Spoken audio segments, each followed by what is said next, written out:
Friends, neighbors, Americans, I've got nothing against culinary globalization.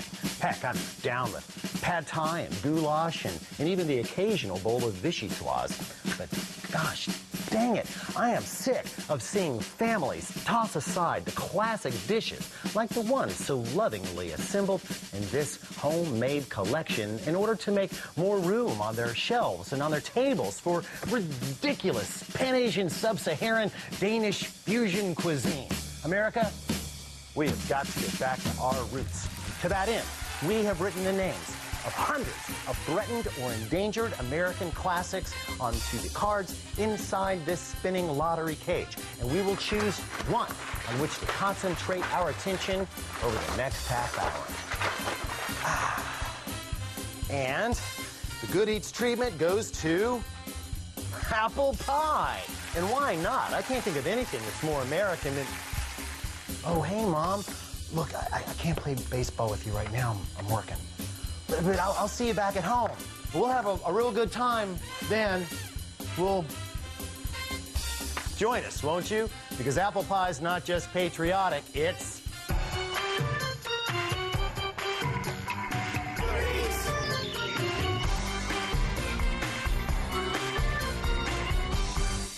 Well, America, if you're a loyal fan of this program, you know that we've dabbled about with apples in the past. Who can forget our bourbon-laced microwave apple sauce? And on at least 2 occasions, pie crust has been the focus. But if we're to set things right with our national dessert, we need to investigate both of these subjects anew, with the manufacture of an honest and true apple pie as our singular goal. Constructing a good pie crust is a balancing act, okay? Now, on one side of the equation, we have the structural members, the strengtheners, like the protein and starch and flour and water, which help those elements come together into a kind of, well, culinary concrete. On the other side of the equation, we have the weakeners, the tenderizers, such as fats, butter, lard and shortening, and of course, sugar. Now, how we play one side of the equation against the other will determine the kind of crust that we have. Now, for something like a cream pie, we might want a more tender crust. But for something like apple pie, we need a little more structure. So we're going to go the opposite direction. Good. Now, let's build. We begin by weighing out 12 ounces of all-purpose flour and dumping that into your favorite food processor. We will follow that with 1 teaspoon of standard table salt. Now, I know you're probably surprised to not hear me, using kosher salt, but it's just too big and crunchy for this application. Next, we will go with 3 teaspoons of regular granulated sugar, and of course, 3 teaspoons is 1 tablespoon. Very good. I knew you'd get that. Now, just slap on the lid and spin it for just a few seconds to bring the mixture together.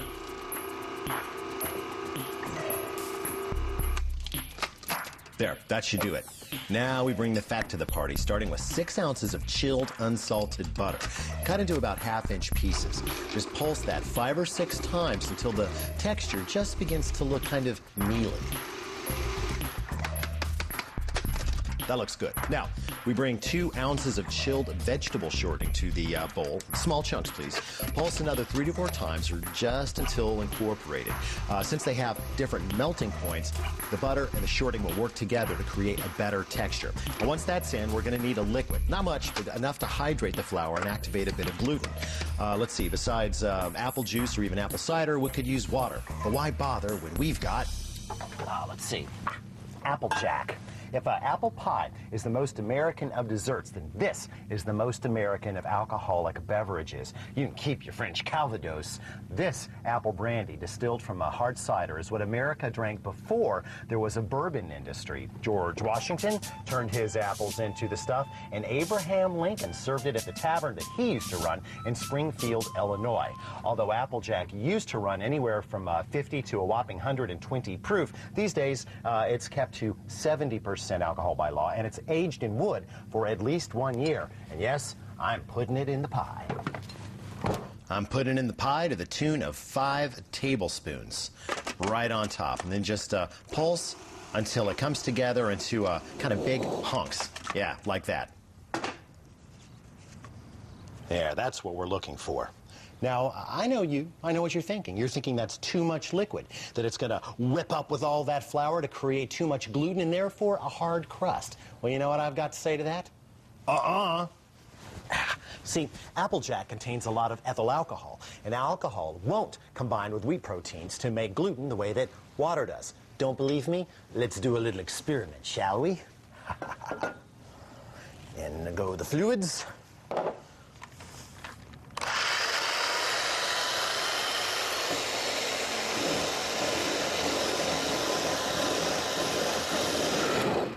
See? Water and wheat flour, big gluten-y, gluey mess. Ethyl alcohol and flour, not so much. The alcohol won't make gluten, but it will hydrate the flour granules, making the resulting dough a lot easier to handle. So you get the best of both worlds. A dough you can work with without too much of this, and of course you get the added apple flavor. Now, since alcohol boils at 172.4 Fahrenheit, most of the alcohol will cook out during the baking process. Divide the dough in half by weight, shape each half into a disc, wrap in plastic wrap, and chill for at least an hour and up to overnight. That will give the fat time to re-solidify and the flour time to soak up all that lovely Applejack.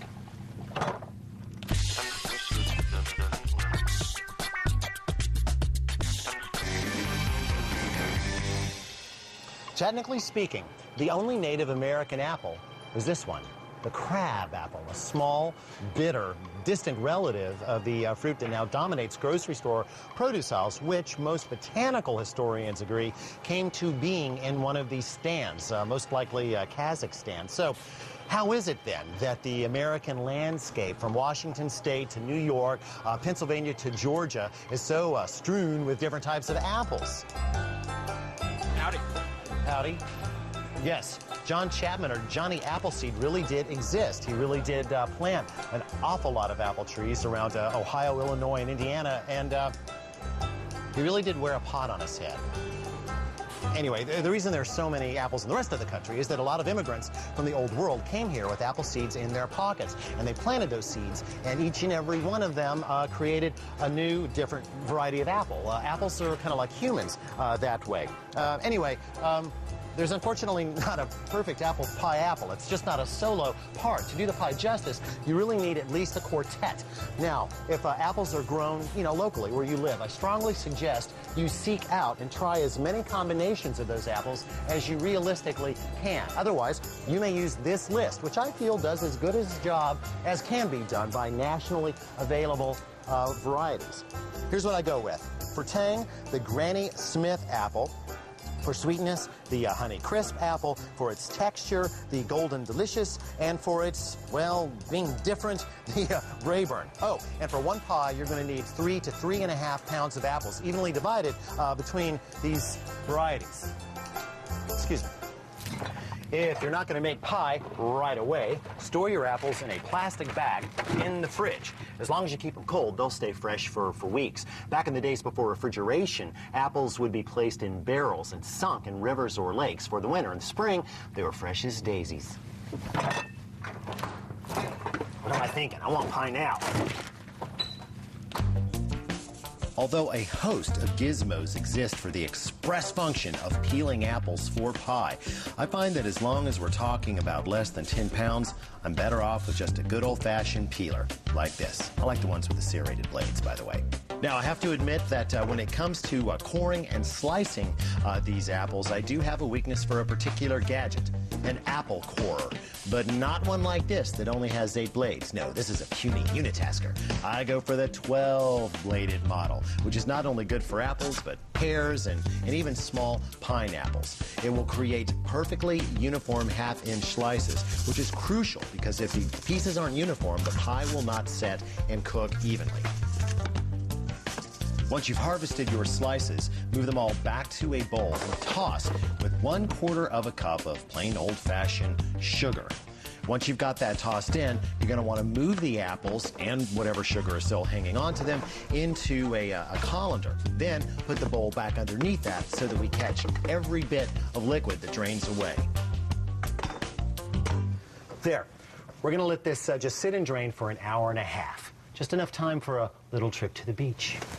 Let's say that this fabulous seaside abode is a slice of apple and that the lovely ladies inside are water molecules. Then, let's say we add sugar to the party. Now, being seriously hygroscopic, Sugar's siren song calls to the aqua girls, eventually coaxing them out to mingle with him to form a sweet syrup that we will then drain away.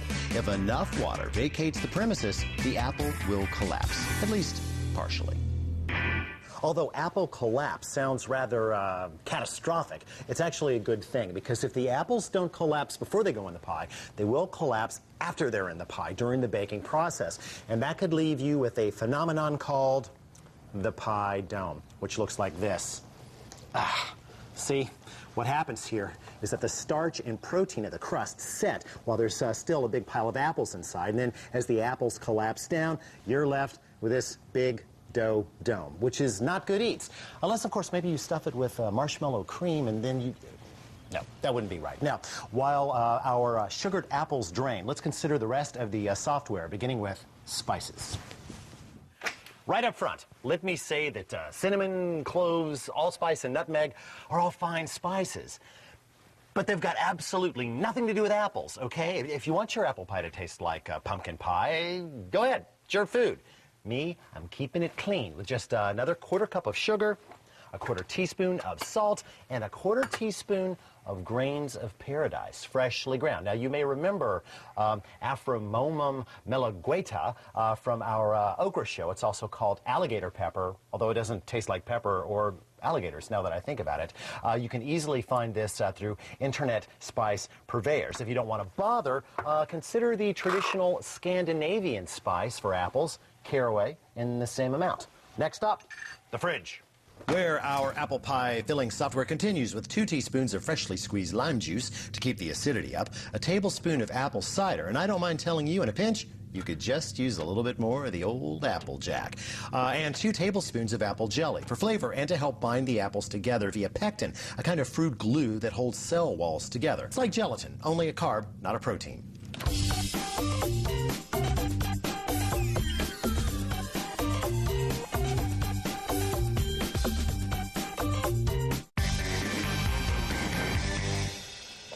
Although we could use a wide variety of starches to successfully bind our pie, I prefer a flour ground from cassava called tapioca flour. I like it because it dissolves more easily than cornstarch. It doesn't gum up like flour. It gels at a wide range of temperatures, even in the freezer, and it gives everything it touches a nice sparkling shine. By now, the apples will have given up quite a bit of juice, and although we don't want them in the apples, doesn't mean that we don't want them in the pie. So, into a small saucepan or saucier and over medium heat until it reduces down to a glaze of 2 tablespoons. Now, we assemble the rest of the filling.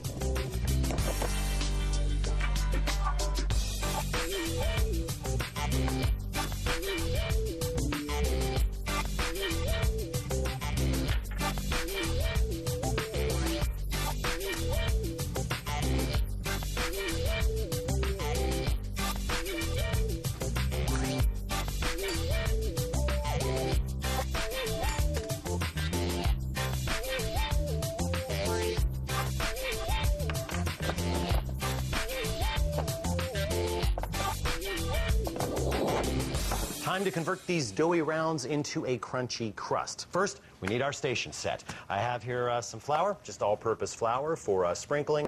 I've got a nice big open clean expanse. I've got a rolling pin. I prefer French, that is one without handles. And we'll need a couple feet of wax paper on which we will actually do the deed. A little bit of flour goes down because this is sticky stuff, and the first disc comes out. Little flour on top of that, fold over the wax paper, and then roll. And I just kind of like rolling in one direction and then the other, and then turn all the way around. We're looking to bring the dough all the way out to the edge of the paper, which is about 12 inches. This is a relatively moist dough, so it's not going to take a lot of downward pressure. Just barely push down on the rolling pin as you push it away from you. Turn and roll. Don't worry if you get a few cracks or if a fissure opens up, it'll patch up later, so don't worry about it. If things start to feel too sticky, peel back the paper, add a little flour, and keep going. There. Now when you get one done, move to number 2, and we will use the same methodology. Time to pan up. Now, the traditional metal pie pan or glass pie plate might seem the logical, if not obvious, choices here. But personally, I've never managed to cut and remove a piece of pie from one of these without making a big mess. Cream pie, maybe once or twice, but fruit, never. What I need is a pan that will allow me to get a clean shot at the side and bottom crust without having to negotiate all of these nasty curves and angles. The answer is not a springform pan. I thought I'd gotten rid of all these wretched vessels. Yuck, I wouldn't even use one of those for a cheesecake. No, what I need is a tart pan. The side and the bottom are 2 pieces for easy depanning, and these ridges will make for a very pleasantly crunchy crust. The tart pan also makes loading of the dough extra easy. Just flip the bottom piece over onto your disc, replace the wax paper, flip it over, and then fold the edges of the dough until everything is up onto the bottom of the tart pan. Then you just drop it down inside. Easy. Fold out the edges, and don't worry if they crack or tear. You can take off the excess and patch the holes. There, just push it down against the flutes. There, that's it. Okay, time to load up the fruit, right? Well, not so fast. If we fill this up with apples, which are full of moisture, and then we clamp on an upper crust, we put it in the oven, the moisture turns to steam, the steam expands and blows out the top of the pie like Mount Vesuvius. Now, we could get around this by putting a lot of slits in the crust or making a lattice top, but still, the filling is going to come up over the edges, make a big, sticky, ugly mess, and probably a good bit of smoke while we're at it. There's a way around this, however. Check out your grandmother's tchotchke shelf, and I guarantee you will find at least a couple of pie birds. Developed in England during the pie-crazed 19th century, the bird is basically a ceramic steam stack designed to vent a pie's internal pressure. The blackbird is standard, a play on 4 and 20 blackbirds baked in a pie. If you can't find one in a kitchen store or online, you can make one out of aluminum foil like this, or you can do what I did and just, well, take them when your grandmother's asleep.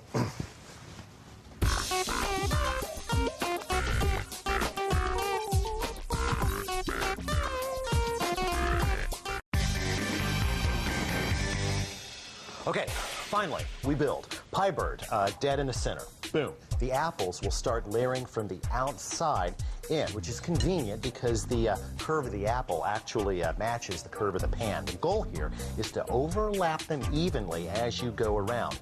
Just make another circle and then another circle inside that one until you're in the middle. There, now start building another layer on top of that and move outward. The goal, have all the apples evenly interlaced and piled slightly higher in the middle than the outside. Of course, being able to kind of pile things against the pie bird helps in doing that. And now, whatever liquid is remaining in the bowl, go ahead and pour that over. The top piece of crust just gets laid right over and kind of poke the little birdie's head through. And then sealing this is simple. Just use the heel of your hand and just push down against those crimps. Let the pan do the work for you. Again, if any splits or tears show up, like that one, we'll patch. Now the final step is the reduction, the glaze that we made. We just want to brush that on. You see it's pretty sticky stuff. That's going to add a good bit of flavor, and because of the sugar, color. Just try not to get it right up against the edge where the pan is, where it'll literally glue the pie to the pan. Remove the bottom rack from your hot box, crank it to 425 degrees, and slide your pie right onto the floor of the oven. This way the bottom of the pie will brown and cook quickly before the apples have a chance to get too far along. That's important. After 30 minutes, we need to get the pie off of the floor of the oven so that the crust won't actually burn. So move a rack into the lowest or next to lowest position, get the pie back in, and then bake for another 20 minutes. Time is up. You know, I'm really sorry that we haven't worked out that scratch and sniff television yet, because nothing stinks up a house quite as pretty as apple pie.